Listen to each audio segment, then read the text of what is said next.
Pretrial detention. Will there be changes to Illinois Safety Act after a Chicago police officer was killed allegedly by a 7-time convicted felon, repeat offender who escaped electronic monitoring? The Supreme Court strikes down Louisiana's congressional map. Reporter Nolan McKendrick joins us to review the case, the ruling, the arguments, and he'll tell us the implications, not just in Louisiana, but around the United States of America. There are other redistricting issues around the United States, and gas prices in some parts through the roof today. This is the Center Square Daily for Thursday, April 30th, 2026. I'm Jim Talamonti, in for Greg Bishop today on this Thursday. Let's start in Illinois. Greg's home state, as I mentioned before. Illinois was the first state to end cash bail. This was with a provision that took effect in the land of Lincoln in 2023 as part of the state's Safety Act. Now, Chicago Democrats started this movement first in Cook County, where there was a law there to end cash bail, and that became a statewide thing enacted in 2023. Now, supporters say crime is down in Chicago, and the data backs that up. Crime is down across the state of Illinois, as it is across most of the United States. And supporters say a person's financial resources should not determine whether or not they are released from custody or held pending trial. And now critics say the law needs fixing, especially after a number of incidents which have received national media attention, not just local or statewide media attention. And the most recent, the alleged murder of Chicago police officer John Bartholomew. The shooting left his partner, fellow officer, injured, and the suspect is facing about 20 felony charges, and this is an individual who has been convicted of multiple felonies. As our Center Square reporter Sean Reed has reported at thecentersquare.com, the suspect was on electronic monitoring, but was apparently not monitored all that closely as he escaped from electronic monitoring. So naturally, in the wake of this incident in Chicago, there have been calls to review the Safety Act and electronic monitoring and pretrial detention or no cash bail in Illinois. So Governor J.B. Pritzker held an event on another topic, quantum-related event in Chicago on Wednesday. And reporters asked the governor about the Safety Act, and he has largely defended that piece of legislation. I will say that the fundamentals of the Safety Act that are in place, which allow a judge to make the decision, not just people being able to buy their way out once they've committed a crime with bail, but rather the judge making a decision about whether, with the prosecutors and the defense attorneys working together in court over the question of whether somebody whose violence should be let out in the community, and of course keeping them in jail, a decision to do that, which is something that is inherent in the Safety Act. It's one of the great things about the Safety Act is we give the judges the ability to say, no, you're not going to get bail. You are going to stay in jail. So the governor really, once again, not wavering from his support of this law. And he has been asked about other proposals. There are quite a few out there to make tweaks. In general, the initial sponsor of the legislation, Chicago Democrat Justin Slaughter, and others who have backed the Safety Act and the end of cash bail, well, they've defended this and stuck by it, and the governor essentially doing that as well. So he'll consider tweaks. He has said that multiple times, but he said in this case, the problem really essentially wasn't the law. It was a poor decision by a Cook County judge. In this case, I mean, it's a tragedy what's happened. Awful. And as you've seen in most of the cases where Republicans have complained about the Safety Act, it's actually been the bad decision by an elected judge in Illinois, or no hearing at all because the prosecutor didn't bring it to the judge. And that has been a reason why somebody gets let out. A judge can make this decision. A judge should have made the decision to keep that person in jail. Now, Illinois Republicans have complained, as the governor said. In fact, some would say they've complained incessantly over the last several years about the Safety Act. They have also put forth a number of proposals in the state legislature they say would improve the Safety Act. Now, there are some Republicans as well who have called for the measure's outright repeal. But Illinois House Republican leader Tony McCombie, a Republican from Savannah in northwestern Illinois. She talked Wednesday about what she said have been the failures of the Safety Act. Preventable harm is unacceptable, and this is not an isolated incident. The reality of the Safety Act is stark. Individuals with extensive criminal histories or active charges are being released and committing crimes, serious crimes in their communities. We've seen it again and again, and to mention just a couple, there are plenty more. Lawrence Reed, with over 70 prior arrests, was on electronic monitoring when he allegedly set a woman on fire on a Chicago train. Tommy Carter, a 7-time convicted felon on pretrial release, attempted to kill a man by pushing him onto a CTA track as a train approached. And like I said, there are several others just here in Illinois.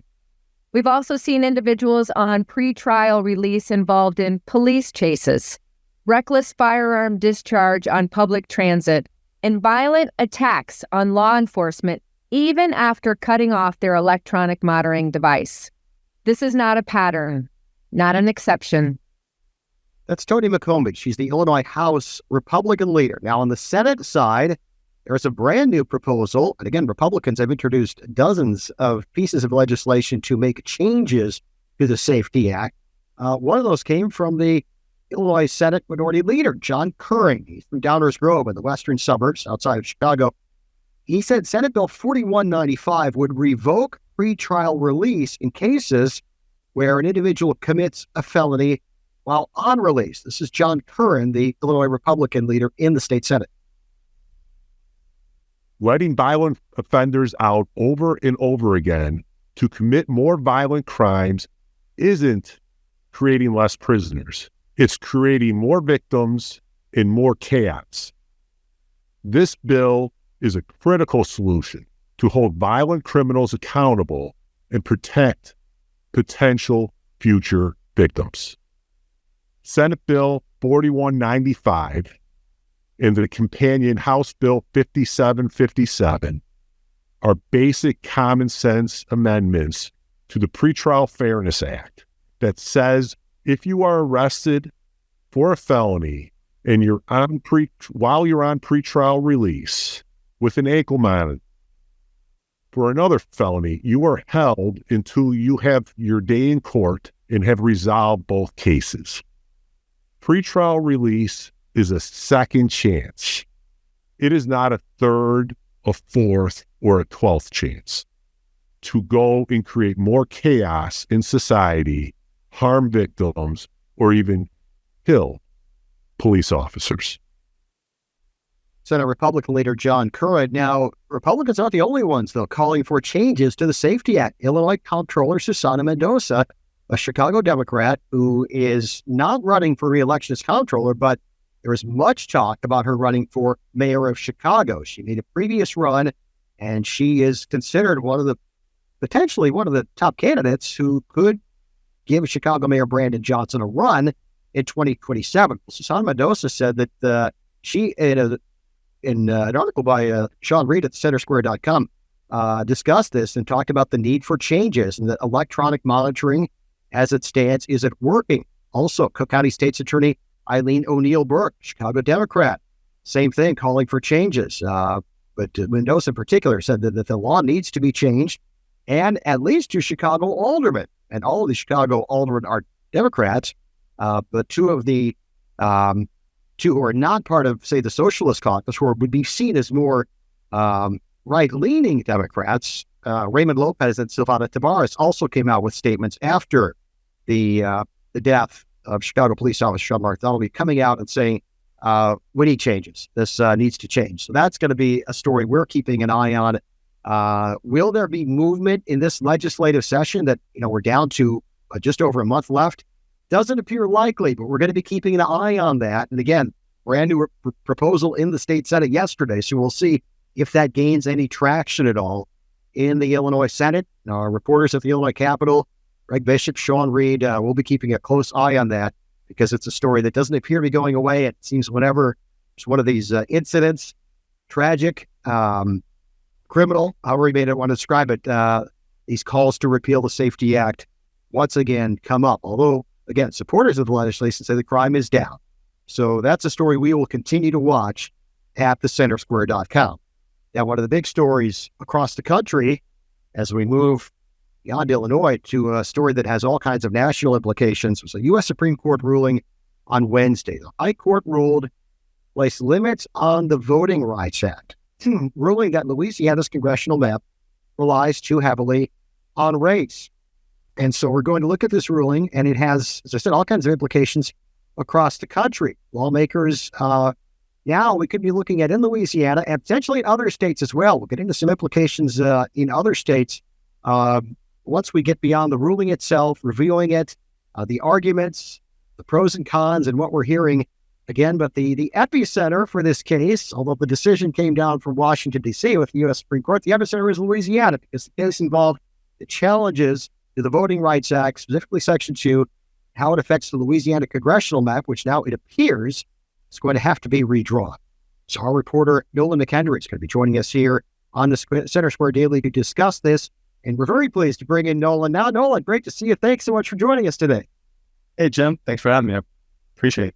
Thanks for your outstanding reporting on all kinds of topics. And I'd love to some future show talk about Louisiana seafood and how important, especially to people in your state, to have Louisiana seafood and not from elsewhere. But anyway, right now, let's talk this ruling. If you can kind of break this down for us, review it, and tell us about the arguments and how the vote came down. Sure. So the Supreme Court has ruled that Louisiana's current congressional district map is unconstitutional, a racial gerrymander, which means that it was created with the intent of using race in order to create it. It created a second district in which Black Americans outnumber any other race, and that was the intent in creating that map. And so the key holding is that the Voting Rights Act did not require the state to draw the map in that way, and that they had no compelling interest that justified using race. They did not strike down Section 2, although you can certainly make the argument that they've limited it quite significantly. The vote was 6-3 across ideological lines. The conservatives voted to strike it down, and the liberals voted against that rule. Let's kind of look at this in terms of the background of this case and what brought this on and the history. Louisiana politics.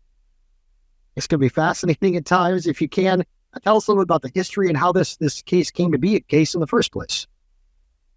So after the 2020 census, the state kept or drew a map that included only one district in which Blacks outnumbered any other race.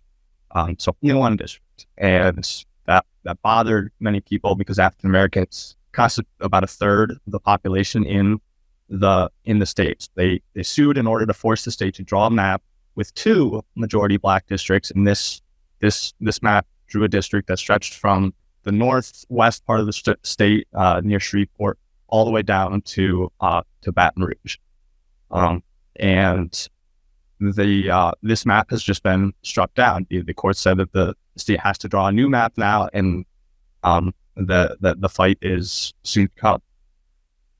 Yeah, that map looks kind of like a map of a Central American country. And of course, we here in Illinois also have some oddball maps when it comes to congressional maps. But, and we've had these arguments around the country in terms of redistricting. Some states have moved to redistrict. We're going to talk a little bit later about Florida making a move.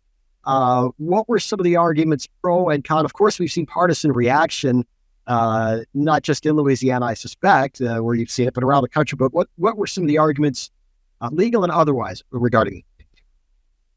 So the conservative majority starts from the principle that the Constitution very seldomly allows the government to sort people by race. And only in the rarest of cases can race be used as a factor in drawing a congressional map.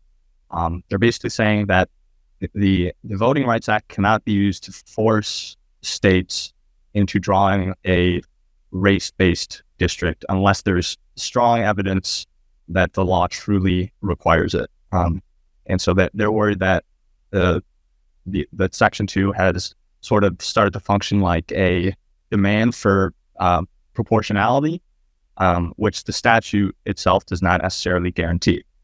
The dissent, in Justice Kagan, much like the rest of the Democratic Party, is saying that this is seriously weakens the Voting Rights Act. And her central argument is sort of that the act is designed to focus on effects, not just intent.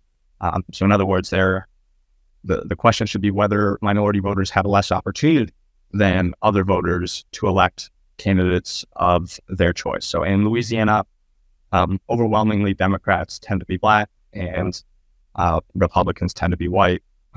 And so she argues that in Section 2 in 1982, Congress amended that section because proving discriminatory intent is extremely hard.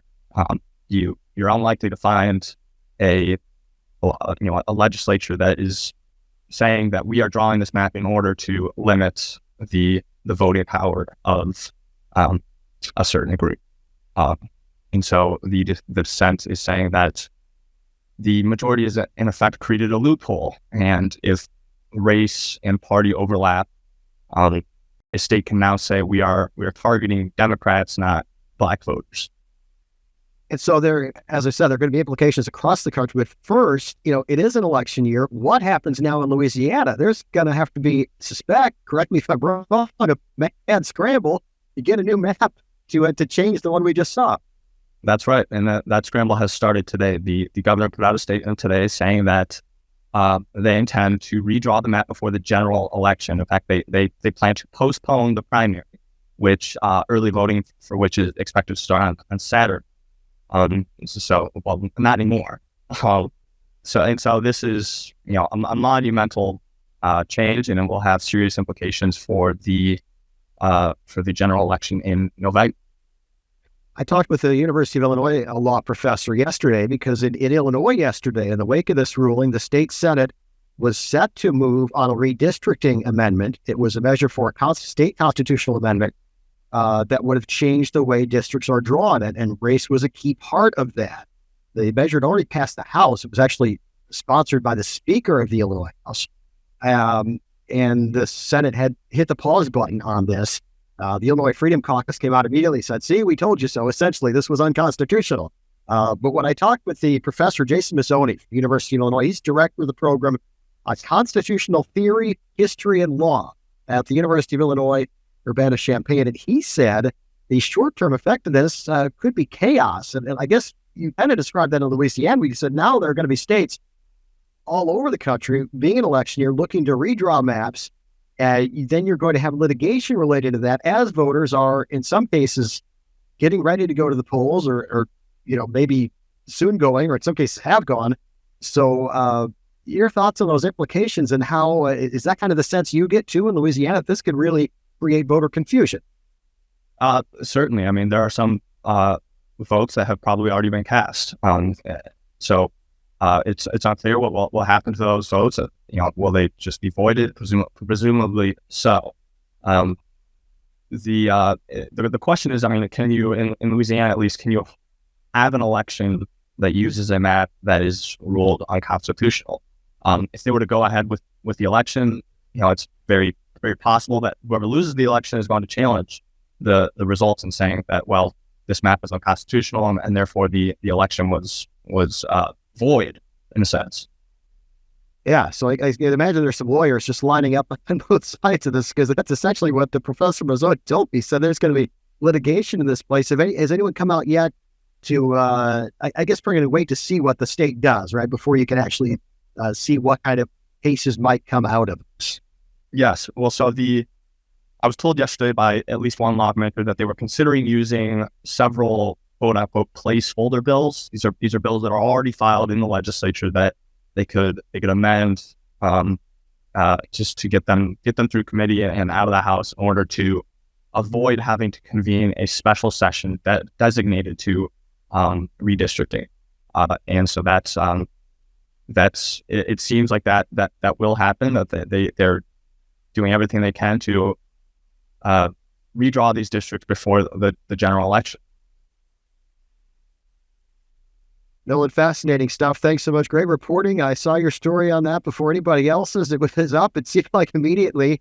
And so, as always, great stuff at thecentersquare.com. Nolan McHenry, thank you so much for your time, and we'll keep an eye on this and your reporting as things continue at thecentersquare.com. Much appreciated. That's Nolan McHenry, Louisiana reporter for the Center Square, on top of the story with fantastic. If you haven't already yet, be sure to do so. There are several stories, though, at thecentersquare.com dedicated to this ruling and then the reaction to it and the implications of it. As I mentioned, in Illinois, there was a redistricting push that was almost certainly going to go through the legislature and be on the ballot for voters this November. But State Senate President Don Harmon, a Democrat from Oak Park, he said, we have to hit the pause button on this. We're going to have our attorneys and legal experts review this. He said, we expect to revisit this in a future legislative session. But this amendment that appeared to be on its way to sailing through the General Assembly in Illinois got halted. And there are other measures around the country that were either in the works or perhaps may now be in the works because of this that came down, this ruling that came down by the U.S. Supreme Court. And as Professor Mazzoni told me, and as Nolan told us, really severely restricting, not declaring that entire Section 2 of the Voting Rights Act unconstitutional, but severely restricting or limiting that act that is part of the Voting Rights Act, that's Section 2 of the Voting Rights Act. So thanks so much for Nolan for joining us here on the Center Square Daily. Jim Talamonti in for today for Greg Bishop. We expect Greg to be back tomorrow's Friday edition on the first day of May. Let's take a look at some of the other issues happening around the country and very much related, that ruling yesterday, to some other redistricting issues, not directly related necessarily, but America's talking at the Center Square Daily and the centersquare.com. Let's take a look at Florida first, where redistricting legislation moved through the state house and state legislature that with a new map in Florida, this is poised to flip 4 seats in the U.S. House of Representatives. This is a state, remember, it wasn't that long ago, this was a hotly contested state, but it's flipping more and more red under Governor DeSantis, and the legislature moved to flip 4 seats that would appear to be going in the direction of Republicans. Of course, some states have moved in the opposite direction. You take a look at California, for example, where an independent lawmaker has called to put an end to all this gerrymandering. California Congressman Kevin Kiley, independent, said this is wrong in blue or red states. And we've seen a few people come out and essentially say that as well, both Republicans and Democrats, though in many cases it's been kind of the usual partisan divide here. But Congressman of California is saying, we need to have fair maps drawn independently, and we need to get away from this partisan gerrymandering. We saw that map of Louisiana of the district. We have a number of them around the country that look like pieces more complicated than jigsaw puzzle pieces. Nothing like some of the more traditional square districts, or maybe there's a river or a state line dividing that's jagged, but generally districts proportional population and relatively somewhat, I guess, normal looking size. But then we have some that look like all kinds of oddball shapes in various states across the country. Another big issue you can read a lot about at thecentersquare.com is involving gas prices. We've seen in some states, we were seeing a bit of a downturn in terms of prices, but now in the last few days, prices have surged. Started my home state of Illinois, where we are up to over $4.60 a gallon. The price went over $4.50 yesterday, and it's continued to surge. Partly playing into that, in addition to the Iran conflict, which really most have told us at the Center Square, it stems from the conflict in Iran, the U.S. armed conflict in Iran. But we've seen other factors. We're now looking at going into summer blends of gasoline. That plays a role. And there was a brief power outage at a Northwest Indiana refinery, Whiting, Indiana, one of the 10 largest refineries in the country. And that certainly, a AAA spokesperson told me, may be affecting some Midwestern states. And I talked to a BP spokesperson, and he said that that situation was resolved very quickly, that refinery's back to stable operations, but there are suggestions that and some labor issues at the refinery could be affecting things as well. And the American Petroleum Institute So you look at crude oil costs, refining costs, distribution and marketing, and taxes as your four big factors of affecting gas prices. Well, that's where Illinois and California are two of your high tax states. And Illinois looking at over 48 cents a gallon for a tax on gas, and you're taxed on the sales tax on top of that. And there's an automatic increase set to kick in again on July 1st. So Ohio, another state with major gas price increases. And we also have a story from John Stipe at the centersquare.com about Wisconsin and the increases that we've seen there. Wisconsin, $3.69 a week ago, $4.17 today, according to AAA. So there's some high gas prices around the country. We'll be keeping an eye on all of these stories at the centersquare.com. And again, we've seen this surge in some states more than others, and even in some Midwestern states more than others. So that's something we'll be watching. Again, this is affecting everyone's pocketbook. And in some cases, those tax implications are large because as the price goes up, well, then the tax goes up. And so you're paying even more tax on top of tax in some cases, like in the state of Illinois.